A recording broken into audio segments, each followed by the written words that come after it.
Hello दोस्तों, स्वागत है आपका आज की वीडियो में। आज की वीडियो में हम बात करेंगे बिटकॉइन की और कुछ ऑल्ट्स कॉइन की और मार्केट से जुड़ी कुछ न्यूज़ में। तो अभी आप देखेंगे बिटकॉइन का प्राइस चल रहा है 59,892। तो ये चीज़ बहुत बढ़िया हुई कि फिबोनाची की ये जो सपोर्ट बनी हुई है यहाँ पर, ये ब्लू लाइन वाली, मैं आपको ड्रॉ करके दिखाता हूँ। ये वाली जो सपोर्ट थी, इस पर अच्छा खासा बिटकॉइन ने अपना स्टेबल करके यहाँ से प्राइस को टच सपोर्ट बना के इसको ऊपर की तरफ खुद उसने किया है। आज मंडे है तो देखना ये है कि अब प्राइस, वैसे तो इन दो कैंडल्स में तो प्राइस ऊपर आया है, लेकिन ये यहाँ से कितना ऊपर जाता है, क्योंकि ये वाला जो एरिया बन गया है, अब ये वाली जो एरिया है, ये वाला बहुत मेजर एरिया बन गया है। तो इसको तोड़ना बिटकॉइन को बहुत ज़रूरी है, तब ये गो थ्रू करेगा अपवर्ड डायरेक्शन में। नहीं तो क्या होगा, नहीं तो ये नीचे की डायरेक्शन में वापस चला जाएगा, जो कि फिर हमारे लिए अच्छा नहीं होगा और ऑल्ट्स के अच्छा नहीं होगा, कि जितना बिटकॉइन नीचे जाएगा उतना ही ऑल्ट की डोमिनेंस और ऑल्ट गिरते चले जाएंगे 20 से 25% तक और ज़्यादा। तो वैसे अभी जो हमें देखना ही है, अभी हमें बस ये देखना है कि यही जो एरिया, जो ये जो रेड लाइन वाला एरिया आप देख रहे हैं, ये रेड लाइन वाला, इसे ब्रेक करके ऊपर जाने का मोमेंटम देखना है हमें, कि प्राइस ऊपर की तरफ जाना चाहिए, नीचे की तरफ नहीं। क्योंकि मेरा ये मानना है कि 2024 का ये जो एरिया था, ये 2024 का लो होना चाहिए बिटकॉइन का, इससे नीचे नहीं जाना चाहिए। क्योंकि मैं आपको अगर डेली टाइम फ्रेम एक बार दिखाता हूँ, डेली टाइम फ्रेम में आप देखेंगे तो मैंने पैटर्न ड्रॉ किया था। तो अगर आप इसको देखेंगे तो बिटकॉइन अभी इसी चैनल के अंदर चल रहा है। ऊपर वाले उस सपोर्ट से टकराता है, रेजिस्टेंस से टकराता है, नीचे सपोर्ट, ऊपर रेजिस्टेंस है, नीचे सपोर्ट है, ऊपर रेजिस्टेंस है, नीचे सपोर्ट है। तो ये अब की बार ऐसे जाना चाहिए ऊपर की तरफ, और जब ये ऊपर की तरफ जाएगा तो तब हम शायद यहाँ से ब्रेकआउट देख सकते हैं ऊपर जाता हुआ। क्योंकि यूएसए में भी अब ज़्यादा टाइम नहीं बचा दोस्तों, अगस्त चल रहा है, सितंबर नवंबर की स्टार्टिंग में ही, आई थिंक फर्स्ट वीक के अंदर ही यूएस में भी इलेक्शन है। तो कहीं ना कहीं मोमेंटम ऊपर की तरफ गो होना चाहिए।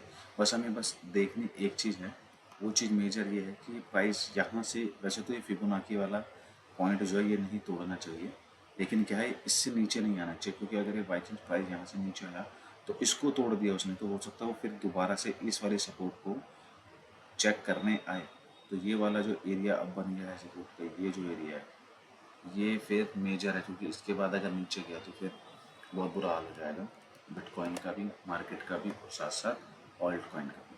तो आशा करते हैं यहाँ से प्राइस ऊपर ही जाना चाहिए।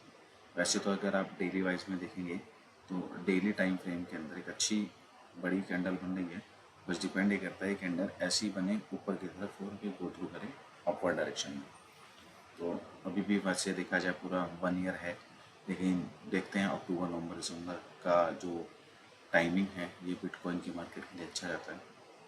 तो उस ड्यूरेशन में क्या होता है और क्या नहीं होता, मार्केट कैसे रिएक्ट करती है। लेकिन अभी हमारी तरफ से और मैं अपने जितने भी यूज़र हैं जो देखते हैं, कहूँगा कि मोमेंटम बुलिश है। क्योंकि देखिए, मार्केट से प्लेयर्स को आउट करने के लिए ऐसे ऐसे डंप तो आएंगे ही आएंगे। तभी क्या है, लोग लड़खड़ाएंगे, अपना खुद को जल्दी से सेल कर जाएंगे, क्योंकि कहेंगे डिस्काउंटेड प्राइस में। और जब बाय और सेल के ऑर्डर ख़त्म हो जाएंगे ना, कि कोई नहीं लगा रहा, तो अचानक ही क्या होगा, मार्केट फिर एक सरप्राइज देती है। क्या कि ये देखो भैया, प्राइस भाग रहा ऊपर की तरफ। क्योंकि मैंने आपको प्रीवियस वीडियो में भी आपने देखा होगा, प्राइस इतना नीचे आने के बावजूद भी हुआ क्या था, किसी भी बड़ी एसेट मैनेजमेंट कंपनी थी जैसे टेकलॉग, फेडरलिटी, इनमें से किसी ने भी, माइक्रो स्ट्रेटेजी ने एक भी बिटकॉइन नहीं बेचा अपना, बल्कि क्या किया, और ख़रीदे ही हैं। तो इससे पता लग जाता है कि बड़े लोगों के बारे में सोचे कि वो किस तरीके से काम कर रहे हैं। वो नहीं डरते इतने इतने डंप आने से, वो तो ऐसे कम मौक़ों का फ़ायदा उठाते हैं कि नीचे आया, सारा डिस्काउंटेड प्राइस में मिल रहा है, खरीद लो। तो आपको भी अपनी मेंटेलिटी ऐसे बनानी पड़ेगी अगर आप ट्रेडिंग करना चाहते हैं तो, कि अपना एक ही बारी में अपना 100% फंड मत एंटर कीजिए, ठीक है। उसे पार्ट्स में डिवाइडेड कीजिए, 25-25 के 4 पेयर बनाइए, 20-20 के 5 पेयर, और आप थोड़ा थोड़ा क्या करिए, डी से करिए, एक्यूमुलेट करिए। जैसी मार्केट नीचे आती है वहाँ पर आकर आप एक्यूमुलेट करिए। और अगर आप इंट्राडे करते हैं तो क्या है, ये वाला जो जोन है अभी फिबोनाची का, यहाँ से अपना एक टारगेट अपर डायरेक्शन में लगा के रखिए। वैसे तो मुझे वीडियो थोड़ा सा पहले बनानी चाहिए थी, क्योंकि कैंडल आके यहाँ से टच करके ऊपर चली भी गई लेकिन एक मोमेंटम ये है। वैसे तो क्या हो कि ये नीचे आए ना, लेकिन अगर आप चाहें तो एक ऑर्डर यहाँ लगा के रख सकते हैं और स्टॉप लॉस जरूर लगा के रखिएगा दोस्तों, क्योंकि स्टॉप लॉस नहीं होगा तो पूरा ही अमाउंट आपका लिक्विडेट हो जाएगा। क्योंकि अब ये 60,000 तक तो जाएगा, लेकिन फिर देखना ही है कि ये 60,000 से वापस नीचे आता है या नहीं आता है।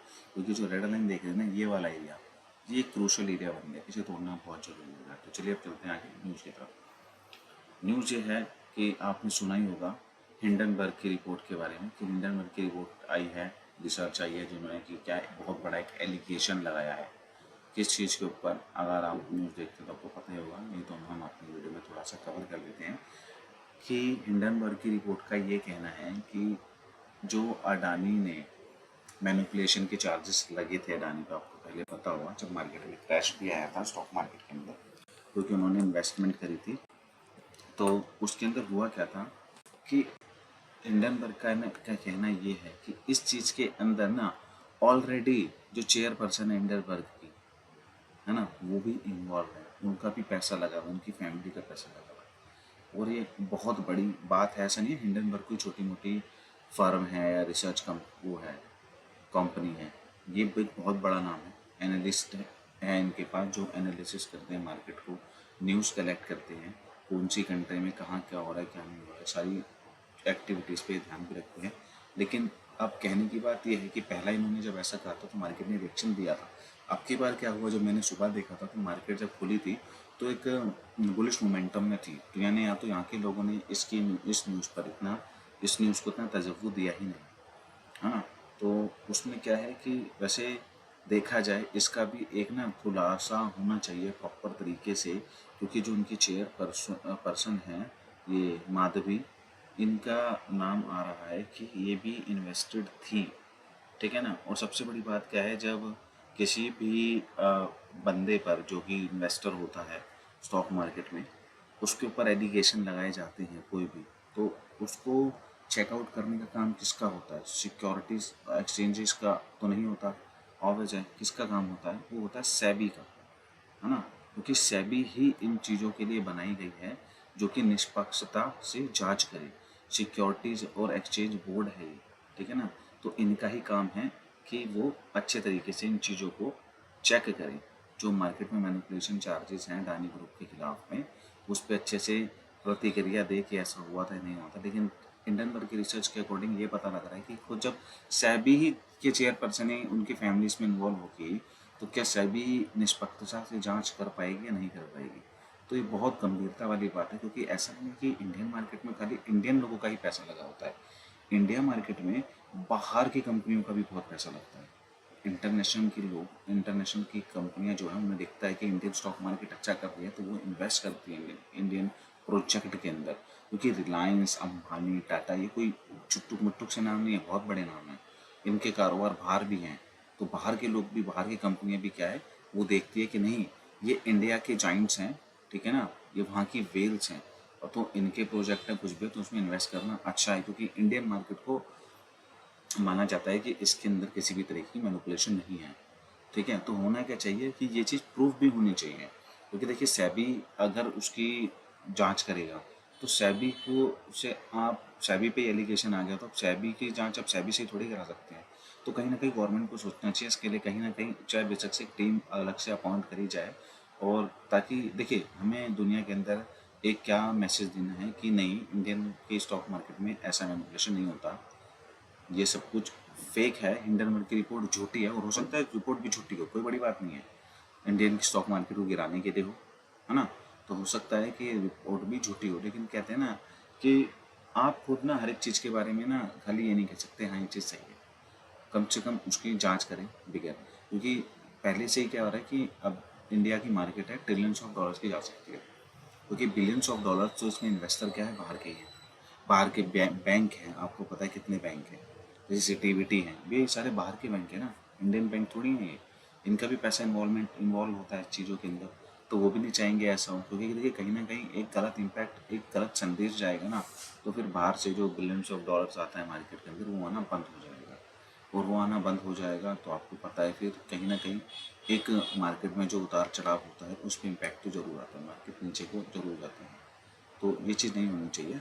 और आने वाले टाइम में देखिए इस पर होता क्या है, गवर्नमेंट इस पर किस तरीके से एक्शन लेती है नहीं लेती है, या फिर इस बात को ऐसे एक जोक समझ के निकाल देती है। मेरा ये मानना है एक बार जांच करवा देनी चाहिए, कोई बड़ी बात है नहीं। ये लास्ट टाइम भी हुई थी जब सुप्रीम कोर्ट में इनका केस गया था, तो वहाँ से भी इनको क्लीन चिट मिल गई थी, कोई बड़ी बात नहीं थी।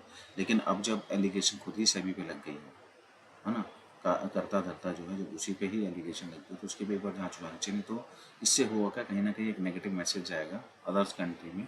और अगर देखिए हिंडनबर्ग जो छोटी मोटी कंपनी तो है नहीं, अगर उसने ऐसी एक बात कही है तो इस चीज़ को सुनेंगे जो बाहर के इन्वेस्टर हैं, वो भी इन चीज़ों को जरूर ध्यान देंगे इस चीज़ पे कि अच्छा इन्होंने ऐसा कहा है। तो क्या होगा, उनका अगर एक नेगेटिव इम्पैक्ट आएगा तो फिर उनका कलेक्शन मार्केट में नहीं आएगा, जो बिलियंस ऑफ डॉलर्स आता है वो नहीं आएगा। उसकी वजह से क्या होगा, मार्केट में जो वो बुलिश मोमेंटम है ना, वो कहीं ना कहीं बियरिश में बदल जाएगा। पैसा ही नया पैसा आना बहुत ज़रूरी है मार्केट के अंदर। ट्रेडिंग पर्पस में क्या है कि नया पैसा मार्केट में आना बहुत ज़रूरी है। अगर ऐसे एलिगेशन लगेंगे तो इन्वेस्टर जो है इन्वेस्ट करने से डरेंगे। आप सोचिए ना, जिन्होंने ट्रेडिंग करना भी 1-2 साल पहले से ही चालू किया होगा, वो क्या सोचते होंगे, वो तो ये सोचते होंगे ना, अरे यार मैनिपुलेशन होती है इसमें, तो टोटली मैनिपुलेशन है, हम कैसे ट्रस्ट करें, किस पे ट्रस्ट करें। तो ट्रस्ट बनाना ट्रेडर के ऊपर बहुत ज़रूरी है, क्योंकि पैसा आएगा तभी आगे जाकर ये मार्केट बहुत बड़ी बनेगी, और तब कह सकते हैं कि जो हमारी स्टॉक मार्केट है वो ट्रिलियंस ऑफ डॉलर में जाएगी।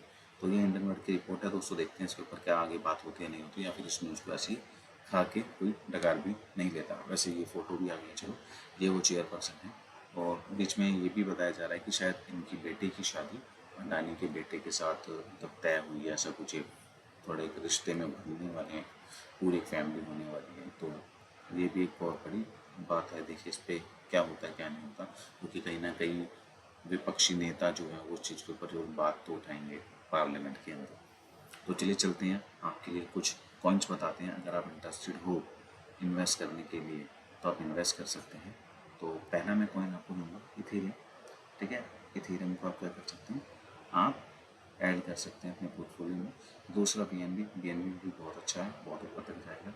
सोलाना, वैसे मैं खिलाफ हूँ कुछ पॉइंट्स के, लेकिन ठीक है आप भी मार्केट में अच्छा परफॉर्म कर रहे हैं, क्योंकि देखिए इस बुल साइकिल तो कहीं कोई कुछ नहीं करना जब तक कि मेजर अटैक या क्रैश ना हो, जैसे कि क्या हुआ था वही जो ऊपर हुआ था। ठीक है, मेजर है कि ऐसा कुछ ना हो, जब तक तो कुछ नहीं है। नहीं तो क्या है, ये अच्छे प्रोजेक्ट है, बी हो गया, ब्लॉकचेन हो, अपना सोलाना हो गया, XRP में आप डाल सकते हैं कि XRP नॉट ए सिक्योरिटी अब डिक्लेयर हो गया है सुप्रीम कोर्ट के वहाँ के USA की कोर्ट के द्वारा भी।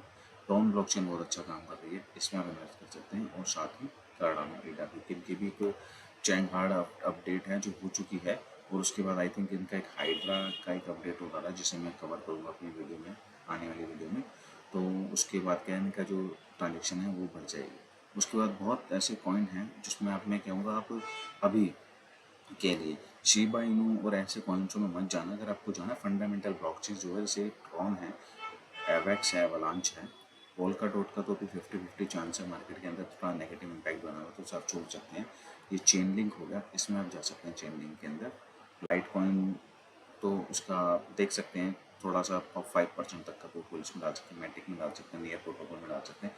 ये टॉप 25 जो कॉइन्स हैं आप इसके अंदर एंट्री ले सकते हैं। इसके अलावा भी बहुत से कॉइन है मार्केट के अंदर, क्योंकि अगर मैं आपको दिखाऊंगा, अगर मैं आपको ऊपर ले रहा हूँ यहाँ पर, तो आप यहाँ देखेंगे जहाँ पर 2.4 मिलियन क्रिप्टो हो गई है मार्केट के अंदर, इतने सारे कॉइन्स हैं। लेकिन देखिए अगर आपको नॉर्मल होल्ड करना है ना, तो आप मेजर कॉइन में करें जिनके ऊपर प्रोजेक्ट बनते हैं, जिनका मार्केट में यूटिलाइजेशन है, उन्हीं पे मैं कहूँगा अपना फंड रखिए और करिए। आलतू फालतू की चीज़ों में ना आइए। और अगर आपका मन करता है जैसे ये मीम कॉइन्स होते हैं या न्यू कॉइन्स जो भी आते हैं उसमें पैसा लगाने का, तो मैं आपको ये राय दूंगा अपने पोर्टफोलियो का 1 या 2% ही खाली उसके अंदर इन्वेस्ट करें, और फटाफट से जैसे ऊपर जाए अपना प्रॉफिट बुक कर लीजिए। क्योंकि उन प्रोजेक्टों में आप अपना फंड ऐसे डाल के मत बैठेगा कि आपको लगे कि आने वाले टाइम में आपको करोड़पति बना देगा। क्योंकि क्या है, ऐसे बहुत से प्रोजेक्ट होते हैं मार्केट में आते हैं और खुद दनी से गायब भी हो जाते हैं रोड का पैसा लेकर। तो उससे आपको सावधानी के लिए भी एक मेरी तरफ से मैसेज भी है और एक राय भी है। तो चलिए चलते हैं बाइनेंस के ऊपर। अब दोस्तों बाइनेंस के ऊपर मैंने आपको कवर किया था कि जो हमारे director general of goods and services हैं, उन्होंने टैक्स GTDI उन्होंने GST पेमेंट के लिए कहा है, जो कि उन्होंने लगाई है 722 करोड़ रुपए जो बाइनेंस को पे करना है। तो बस आपको क्या लगता है कि बाइनेंस इस चीज़ को पे करेगा या नहीं करेगा? क्योंकि बाइनेंस ने अभी तक इस पर कोई अपनी प्रतिक्रिया नहीं दी है। तो मैं चाहूँगा अगर आपको आपका जो भी कुछ सुझाव है, सुझाव कहूँगा कि जो भी कुछ आंसर है इस प्रतिक्रिया को लेकर, वो ज़रूर कमेंट बॉक्स में जरूर बताओ। लास्ट चलते हैं वजीरेक्स की अपडेट के ऊपर क्या है। वजीरेक्स का वैसे तो कोई अपडेट नहीं है, जो भी है वो वही है कि वो हमारी बातों को, जो फीडबैक है उसको सुन रहे हैं, डिसीजन ले रहे हैं। और जहाँ उन्होंने जो स्क्रीनशॉट लिया था ना हैक होने के 3 दिन बाद का, कहा था कि हम कंसीडर यहाँ से करेंगे, तो वो डिसीजन थोड़ा उन्होंने वापस ले लिया है। उन्होंने कहा जिस दिन से हैक हुआ है तो उस दिन से प्राइस जो था मार्केट का और जिनका फंड जितना भी था उसके अकॉर्डिंग हम उसको अब एनालाइज करेंगे। बस इतनी सी बात को भी माना गया है, क्योंकि अभी देखिए वजीरेक्स के बारे में भी ज़्यादा कुछ पता नहीं लग रहा है कि उसमें क्या चल रहा है, कहाँ हैक हुआ, किसने हैक किया, फंड का क्या सीन है, अभी उनके पास जितना फंड पड़ा है वो अभी कहाँ पड़ा है, पुराने की तरह किसी सिंगल वॉलेट पे तो नहीं पड़ा। पुराना फंड जो 45% था वो सिंगल वॉलेट पे क्यों पड़ा हुआ था, ठीक है, उस चीज़ का भी अभी तक उन्होंने कोई आंसर नहीं दिया है। अभी तक उन्होंने ये शो नहीं किया कि उनके पास अब कौन कौन सी क्रिप्टोस पड़ी हुई हैं, है ना, कि अभी बची कितनी क्रिप्टो और कौन कौन सी क्रिप्टो जिस पे उनका ज़्यादातर इम्पैक्ट नहीं पड़ा है, उसका क्या है, उसका कोई अपडेट नहीं है। विड्रॉल कब चालू होंगे वो कुछ नहीं है, क्योंकि देखिए किसी किसी का INR भी पड़ा है उसके अंदर, ऐसे नहीं क्रिप्टो INR भी अगर विड्रॉल होगा तो बंदा अपना INR निकाल कर चाहे वो दूसरा एक्सचेंज यूज़ करे तो अपना थोड़ा बहुत प्रॉफिट जनरेट कर सकता है स्पॉट में डालकर की। उस चीज़ का किसी चीज़ का पता नहीं है, बस पता क्या है GST ले लो, चलो TDS काट लो, वो तो गवर्नमेंट की बात है, लेकिन फिर भी इन चीज़ पर गवर्नमेंट को थोड़ा सा इनको भी टाइट करना चाहिए कहीं ना कहीं, वजीरेक्स वालों को भी, क्योंकि अभी तो क्या है कि अभी इनके ऑनर का भी नहीं पता है। क्योंकि पहले भी जो बात हुई थी उसमें क्या था कि वो कहते हैं कि हमने बाइनेंस को भेज दिया, बाइनेंस कहते नहीं हमने तो अभी तक हमारे पास तो पूरी मतलब इसका पोर्टल वोर्टल जो होता है वो हमारे पास कुछ इसका एक्सेस ही नहीं है एडमिन वेडमिन का, तो ये हमारे अंडर में नहीं है, तो अभी उस चीज़ का भी नहीं पता। और भी जो भी कोई अपडेट बनती है इसके ऊपर हम अपनी आने वाली वीडियो में उसे जरूर कवर करेंगे। तो दोस्तों ये थी आज की वीडियो, आशा करता हूँ आपको हमारी वीडियो पसंद आती होगी। अगर आपको हमारी वीडियो पसंद आती है तो उस पर ज़्यादा से ज़्यादा लाइक कीजिए दोस्तों, आपके लाइक और सपोर्ट की बहुत ज़रूरत रहती है। अगर आपको हमारी वीडियोज़ और जो नॉलेज है वो अच्छी लगती है तो ज़्यादा से ज़्यादा लाइक कीजिए, कमेंट कीजिए, जो भी कोई आपकी क्वेश्चन करिए उसके लिए अपने फ्रेंड एंड फैमिली के साथ वीडियो को शेयर कीजिए, चैनल को शेयर कीजिए, ज़्यादा से ज़्यादा सब्सक्राइब कीजिए और अपने प्रॉफिट बनाइए, मार्केट में मत मिलकर। आपका दिन शुभ रहे, धन्यवाद।